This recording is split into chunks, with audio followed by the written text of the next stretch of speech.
Hey guys, welcome back to the Sphere. Today's review is going to be on Shenmue I and II remastered for the PlayStation 4. I played the first Shenmue back in 1999 on my good old Dreamcast in my childhood, and I remember it being so advanced for its time. First kind of open worldish game I had the pleasure of playing.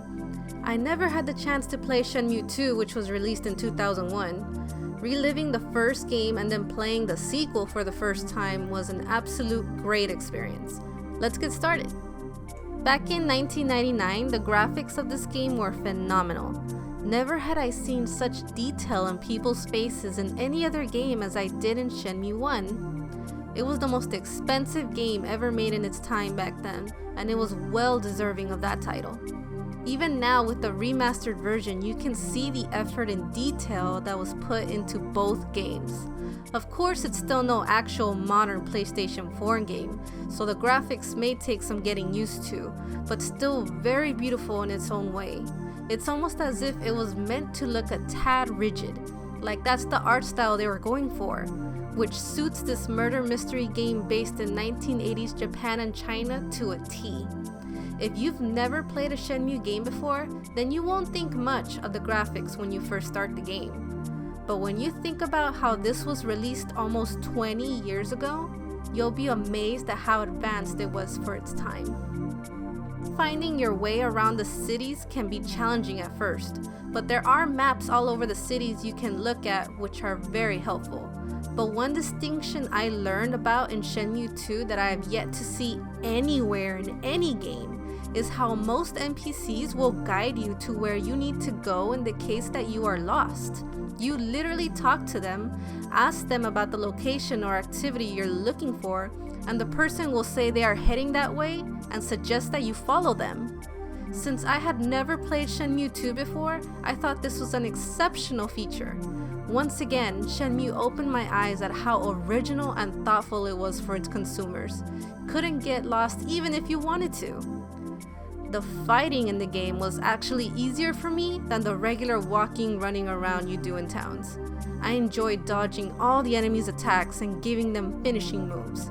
There are a lot of Quicktime Events in this game, which are actually challenging if you're not ready. Even as the story progresses, you really can't put your controller down or relax because you just never know when you'll have to press a button real quick, or even a combination of buttons. There were a couple of boss fights where I'd have to defeat them after a long battle, and then out of nowhere, 1, 2, or 3 QTEs would just randomly appear, and if I didn't hit them right, I'd have to start the battle all over again. I would get so upset, but I would also nod in approval for catching me off guard and making me realize I was so naive as to relax and put my controller down in this game. Shame on me. Sound. First and foremost, the music. When the main title screen appears, you already know it's going to have old school music that fits so well with the overall look and feel of the game. Even pressing the start button, causing a nice little retro sound effect, made me smile with nostalgia. The music in this game is all its own. You can even purchase the original soundtrack to enjoy anytime, or if you got the collector's edition only available from overseas, then you have been blessed with amazing soundtracks from both games.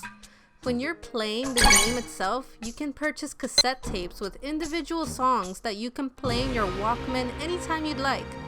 I remember when I was a kid, I would turn on my Dreamcast, start the Shenmue game, bust out the Walkman in-game and put in the Shenmue cassette tape and let it play while I got ready for school every morning. That song in itself is such a work of art. Now, I remember how in the 1999 version of Shenmue I, you could only play it in English. The voice acting in this game has always been legendary for how straightforward it sounds.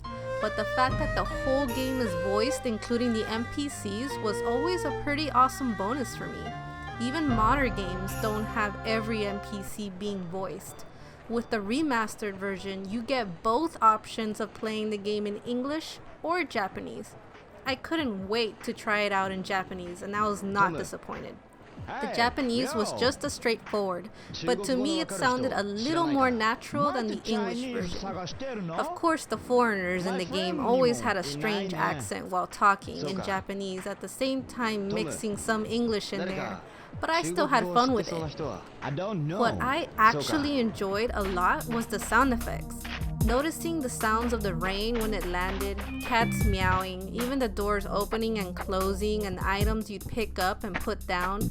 It was these little sounds that brought the environment of Shenmue to life and made me feel as though I was living through the main character day by day in this series. Story. Shenmue is a murder mystery game in the setting of Japan and China in the 80s. You play as Ryo, our main character who witnessed his father get murdered and is now seeking vengeance. As you play, you have to search for clues as to who murdered your father and why. One of my favorite features about the game is how you must investigate in numerous places to find clues. Lift items, push objects, open containers to find any sort of clues to log down into your memo pad and get you a step closer to your father's killer. You must also venture into the city and talk to many people, not just once, but 2 or 3 more times to learn vital information about the enemy. I believe the first game is a lot more focused on Ryo himself than other characters, while in the second game, other characters you meet have almost as much screen time as Ryo. I did enjoy the story and setting more in Shenmue II, only because you do travel more and because of all the new people you get to meet. There's even a time where you're literally on a long walk. Almost felt like an hour or so with just one person talking to them and getting to know them while doing the occasional QTE sessions, which I actually enjoyed. Which reminds me that there aren't really any side quests in this game. It's like everything else, very straightforward. There is a kitten you can take care of, but it would only be for extra scenes or if you're going for the platinum trophy. You are just searching for answers in this game, and you have a limited amount of time to do so. Not that the game doesn't give you plenty of time to do it, because it does. It's very generous on how many days you can use up to go play random mini games in the arcade.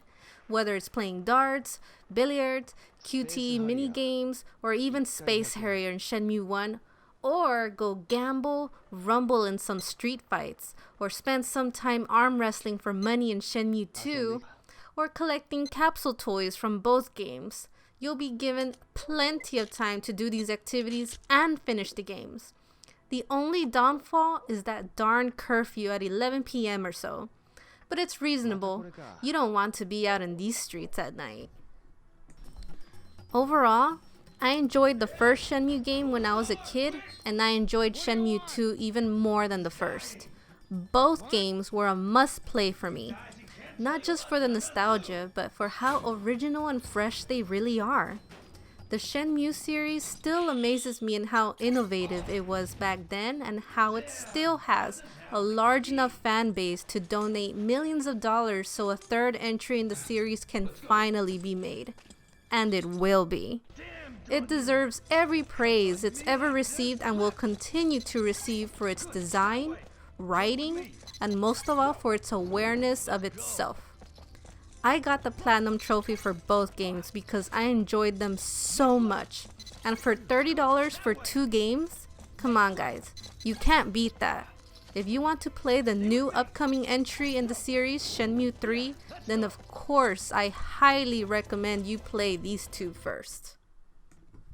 Okay, so as for the final score, I give Shenmue 1 and 2 Remastered an 8.5 out of 10. I recommend it for anyone that enjoys solving murder mysteries and for people who enjoy more story than action. Thank you guys so much for watching this video, and don't forget to subscribe to this channel for more reviews of all old and new. Janet!